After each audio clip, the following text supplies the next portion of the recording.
Вы смотрите «Актуальное интервью», в студии Петр Васильев. Здравствуйте. В эти дни в Якутске проходит ежегодное августовское совещание работников образования. Подвести итоги, обсудить планы на будущее, обменяться опытом приехали работники сферы образования не только из районов республики, а также из других регионов нашей страны. В рамках совещания обсудили опыт проведения демонстрационного экзамена в учреждениях среднего профессионального образования. Подробнее о нем расскажет гость студии Данил Уфимцев, руководитель Департамента обеспечения и развития системы качества профессионального образования Института развития профессионального образования. Данил Александрович, здравствуйте. Здравствуйте. Я предлагаю начать вот с чего. На смену традиционным дипломным работам и выпускным экзаменам в учреждениях для рабочих специальностей системы СПО пришли вот эти демонстрационные экзамены. Зачем понадобилась новая форма оценки знаний?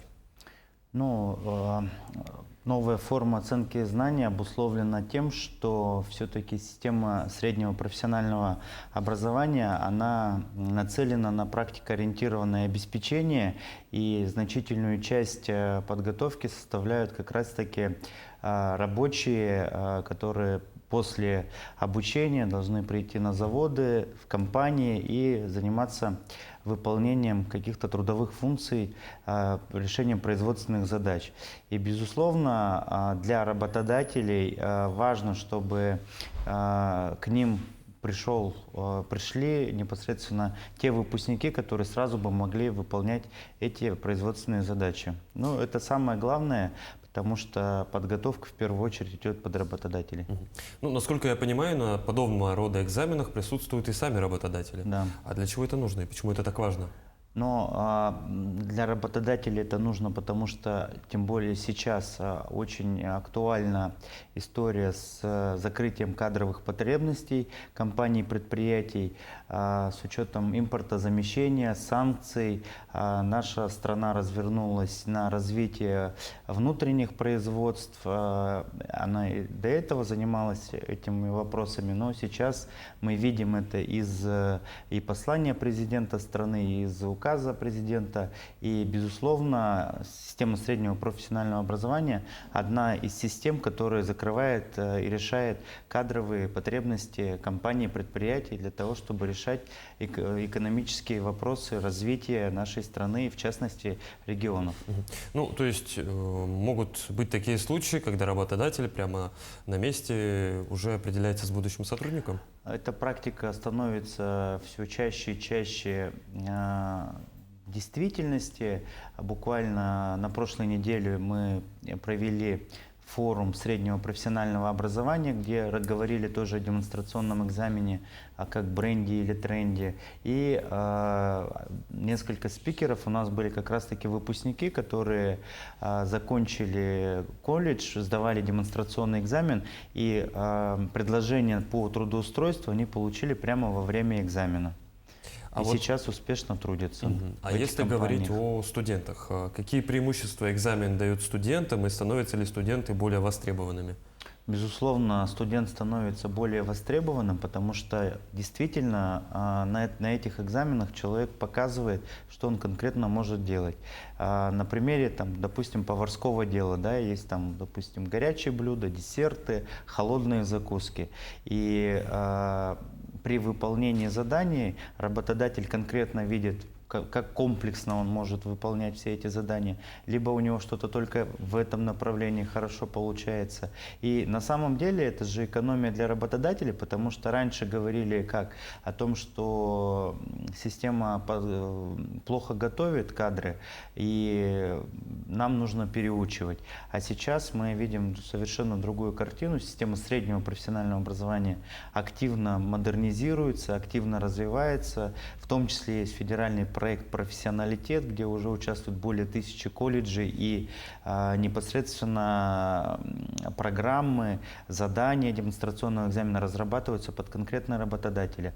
Поэтому для выпускника конкретного, для студента, безусловно, это возможность продемонстрировать свои качества и как можно выйти на работу.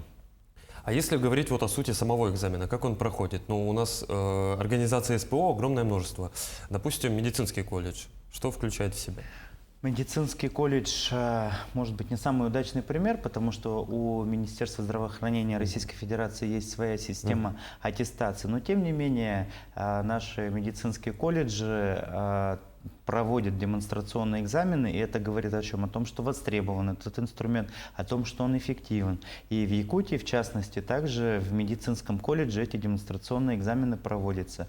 В ряде профессий и специальностей, если мы говорим там, про медицинскую сестру, привлекаются волонтеры, оказывается, допустим, уход за больными, все это нужно делать по определенным сценариям, то есть это полностью имитация рабочего места, рабочее место даже, как это могло бы быть, там, например, в поликлинике. И сейчас колледжи активно развиваются с точки зрения создания современной материально-технической базы. Но на поварах это мастерские, которые оборудованы современным высокотехнологичным оборудованием, и на них выполняются эти задания.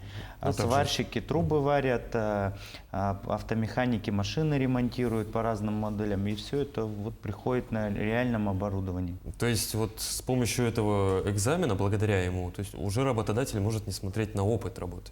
Ну, в том числе, потому что сейчас все больше применяется решений относительно развития практикоориентированной подготовки, поэтому тут у нас мы видим о том, что и производственные практики, когда выпускники ходят на эти практики, когда на базе площадок колледжей и техникумов проводится непосредственно вот эта дополнительная подготовка.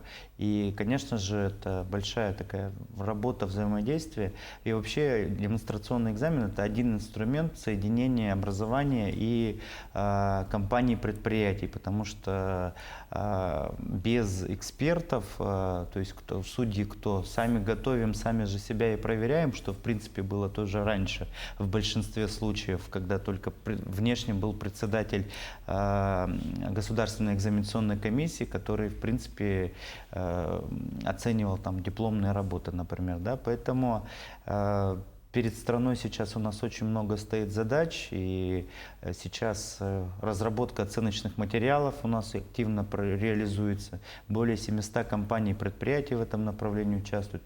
В совокупности у нас более 15 тысяч компаний участвуют в оценке проведения демонстрационных экзаменов. Это самые разные отрасли. Мы фактически почти под 90% закрываем направлений подготовки, связанных по программам именно среднего профессионального образования. И если говорить, допустим, про Якутию, я бы хотел отметить, что, например, 80% значит, как раз-таки это участие работодателей в оценке. Это показатель, который выше среднего по стране.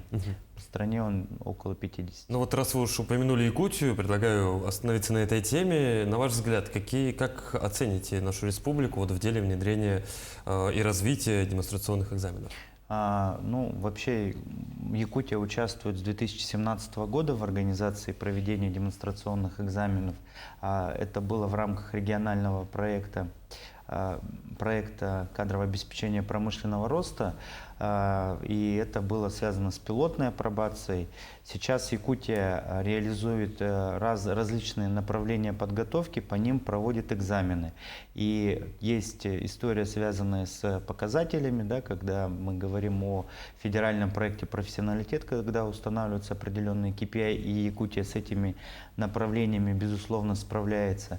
Но здесь важно содержание именно, то, что эти экзамены проводятся, на них присутствуют работодатели оценивают качество подготовки, готовы они брать, не готовы, насколько хорошо за время обучения овладел этот выпускник. И то, что сейчас, цифру, которую я обозначил, 80%, это подтверждение на спрос, то, что система СПО, она открытая и действительно может решать кадровые потребности, в частности, региона Якутии, с одной стороны, а с другой стороны, безусловно, это, еще раз я говорю, такой инструмент взаимодействия, когда через демонстрационные экзамены возвращается все к началу, когда видно, что, допустим, какие пробелы есть в образовательных программах, и совместная работа уже дальше ведется по ее актуализации, исправлению.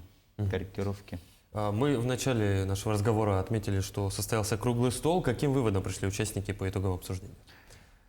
Ну, к выводам мы пришли к тому, что есть, безусловно, проблемы в реализации демонстрационного экзамена, несмотря на то, что он закреплен. А с другой стороны, мы обозначили то, что есть, безусловно, перспективы этого инструмента, связанные с, значит, развитием материально-технической базы, экспертного сообщества, самих оценочных материалов в связке с непосредственно работодателями и, безусловно, аналитические сервисы, которые позволяют, с одной стороны, управлять качеством подготовки кадров, а с другой стороны, ну, собственно, оперативно влиять на все процессы, которые в этом деле присутствуют. Ну, я уверен, по результатам этих выводов вы примете ряд решений, они, безусловно, улучшат текущую работу.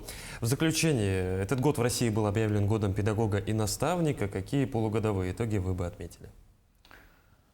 Полугодовые, ну, в целом, для меня, наверное, год педагога и наставника – это особый год, потому что у меня мама работает учителем, я сам по первому образованию тоже учитель, и поэтому, безусловно, я за этим годом активно слежу и, так скажем, трепетно отношусь к всему, что происходит в общем системе образования. А в совокупности, если говорить об итогах, ну, мне кажется, это то, что самым важным, это то, что проявление внимания к нашим педагогам, мастерам производственного обучения, к преподавателям, потому что от их работы у нас зависит будущее развитие экономики, что влияет в целом на нашу жизнь и на благополучие нашего населения. Даниил Александрович, спасибо, что пришли к нам в студию, спасибо за интересную беседу. И еще раз благодарю за ваши интересные ответы. Спасибо. Ну и я напомню, вы смотрели программу «Актуальное интервью». До новых встреч!